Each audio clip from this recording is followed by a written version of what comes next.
guys, for today's video is gagawa ako ng breakfast nila. Ito lang yung breakfast nila. Tawag dito sa Arabic is balalet. Ewan ko balalet eh. Pero sa Kuwait dito Sharia ito eh. Tapos nagpakulo ako ng tubig kasi pagkatapos na i-fry is ilalagay ko dito sa tubig. Bali pakukuluan yan hanggang sa lumambot. And then, yung tubig pala is lalagyan natin ng asukal. Ganyan siya. So, okay na ito. Papatayin natin yung apoy. Ayan. Pagkatapos nito, nagpakulo ako kasi ilalagay yan doon. Bali, ito lang yung magiging breakfast nila kasi wala namang laman yung rep nila.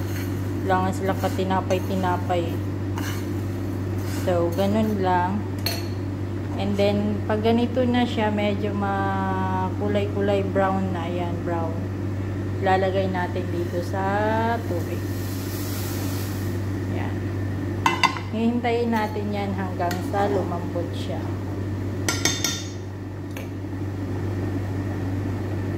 Tapos hanggang hinihintay natin na siya na lumambot, lalagyan natin ng asukal. Tapos titikman nyo lang pag matamis na siya. Chayo lang yung nilalagay yung asukal. Basta depende sa panglasa nyo. Ayan. Tapos halukayan natin siya. Hintayin talaga natin yan siya hanggang sa lumambot. Madali lang ito.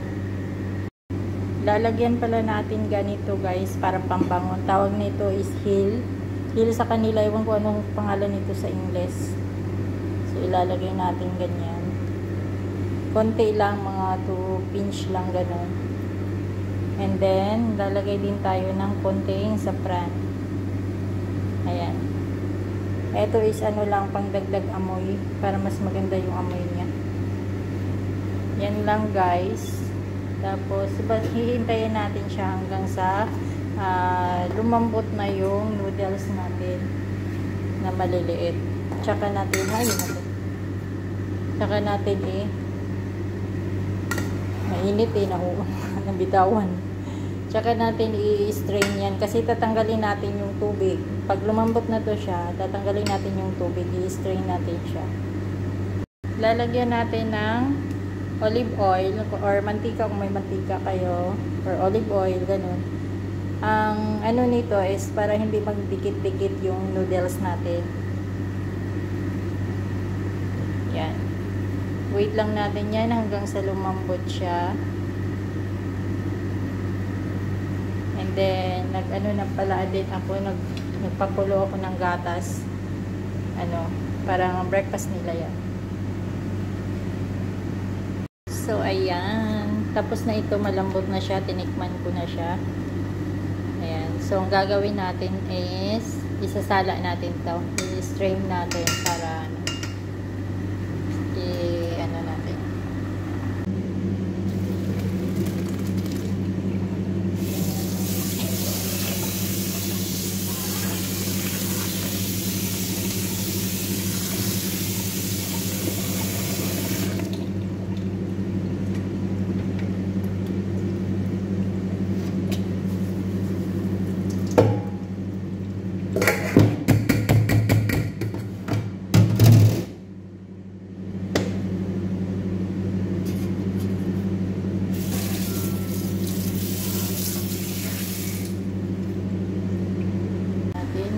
Konting olive oil. Lagyan ko pero kulang pa yung asukal niya. So, lalagyan natin yung asukal. Yan. Ito sa loob. Gagawin natin is para matanggal yung mga excess water niya. Medyo mag-dry siya. Kaya yun yung ginagawa natin. Ito yung magiging breakfast nila. Yung mga laga ko hindi naman kumakain ng ganito. So, si amo lang. Tsaka yung babae ko na laga. Ayan. Hayaan natin yung matanggal yung mga excess water nila. At saka tapos na.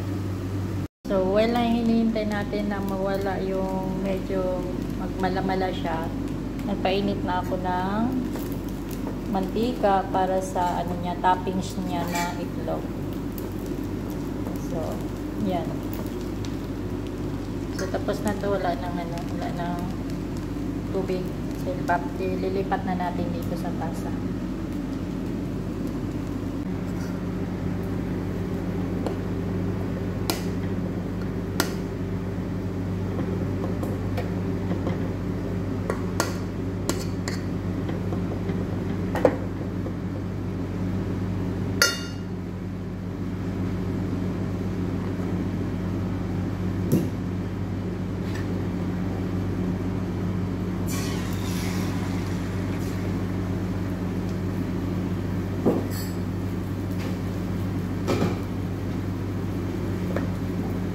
So, ayan, nag-itlog. Kasi ang gagawin dito is itatoppings natin sa, eto, ilalagay natin dito sa ibabaw niya. Ayan. Matamis. Ang lasa niyan is matamis.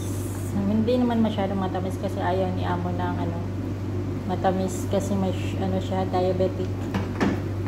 So, kunti lang yung tamis na nilagay ko. And then ito, kasi partner talaga ito, hindi ito mawawala pag balalit yung niluluto. So, ayan. Simple at madali lang lutuin. Ito yung pinakamadaling lutuin.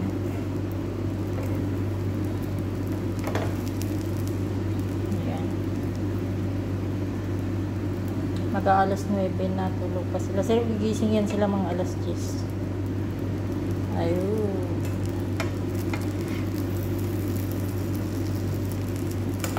Balik pa rin natin.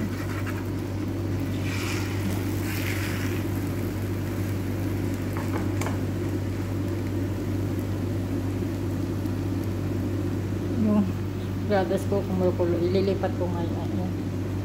Hinahayaan ko lang siya kumulo kasi para yung lasa niya, malasang lasa talaga. Minsan kasi isang kuluan lang pag nagpakulo ka ng gatas na powder, isang kuluan lang, hindi talaga siya malasa.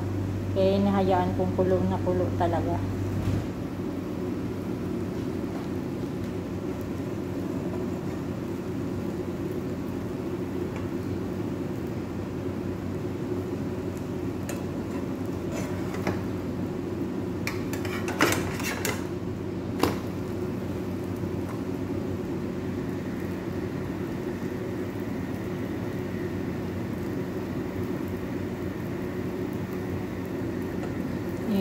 Natin parang i-fry talaga natin.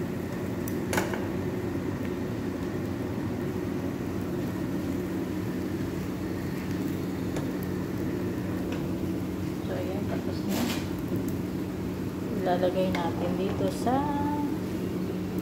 Ilalagay natin sa taas. Ayan. Ganun lang siya. Napakadaling gawin. Balalet. Ito tawag dito sa kanila. So, tatakpan at dadalhin na natin doon sa sala. Sasalang na natin yung gatas. Talaga, sinasala ko talaga ito kasi may mga granule ng gatas na hindi talaga natunaw. Yung ginagawa ko ay sinasala ko para matanggal yung mga granule. Oh! Sayang. Tapos na ito lang, breakfast. Thank you guys. Thank you for watching. Bye-bye.